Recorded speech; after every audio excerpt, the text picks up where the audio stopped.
राधे राधे। जय श्री कृष्णा।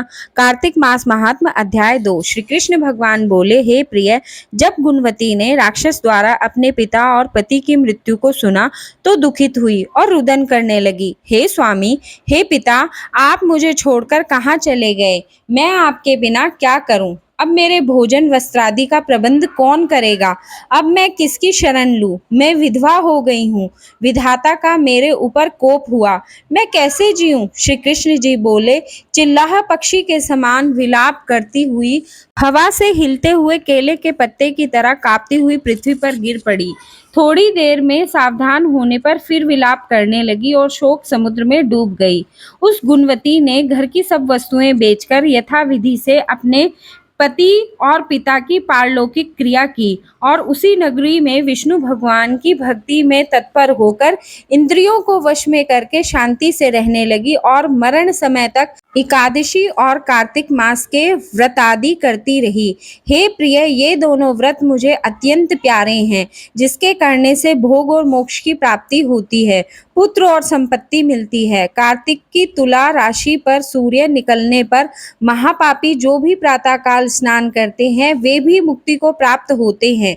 जो मनुष्य स्नान, जागरण, दीपदान और तुलसी की पूजा अर्चना करते हैं वे विष्णु के रूप हैं। विष्णु भगवान के मंदिर में झाड़ना, सतिया काढ़ना तथा विष्णु की पूजा आदि का कार्य जो मनुष्य करते हैं वे जीवन मुक्त होते हैं। इस प्रकार वह गुणवती हर एक वर्ष कार्तिक व्रत और विष्णु भगवान का नित्य ही पूजन करती रही। एक समय वृद्धावस्था के कारण दुर्लभ होने से रोग और ज्वर से पीड़ित होने पर भी गंगा स्नान को गई। ज्यों ही पानी में उतरी, जाड़े के मारे कांपने लगी। उसी समय गुणवती ने आकाश से आता हुआ विमान देखा।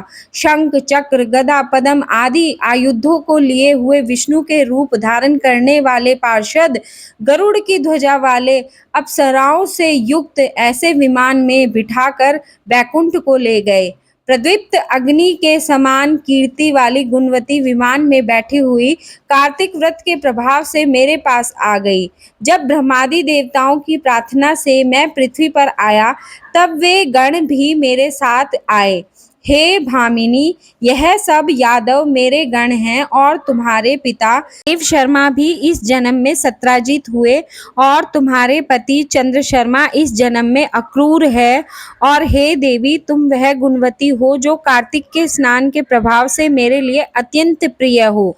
तुमने जो मेरे मन मंदिर के सामने तुलसी का बगीचा लगाया उसी से यह कल्पवृक्ष तुम्हारे आंगन में है।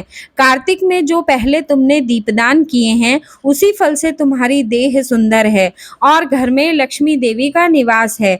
जो संपूर्ण व्रतादि पति स्वरूप भगवान को अर्पण किए थे, इसीलिए तुम मेरी पत्नी बनी हो। और तूने जन्म मृत्यु तक जो कार्तिक व्रत उपवास किए हैं, इससे तुम्हारा वियोग मुझसे कदापि नहीं हो सकता। इसी प्रकार कार्तिक में व्रत करने वाले तुम्हारे समान मेरे प्रिय होंगे। सूत जी बोले, सत्यभामा जी अपने पूर्व जन्म का सब हाल जानकर बड़ी प्रसन्न हुए सूर्य के समान तेजस्वी रूपवान बैकुंठ में आए। तद उपरांत मेरे पास दिव्य भोगों के आनंद भोगने लगे। इति श्री कार्तिक मास महात्म्य द्वितीय अध्याय समाप्त। श्रीमन नारायण नारायण नारायण, श्रीमन नारायण नारायण नारायण।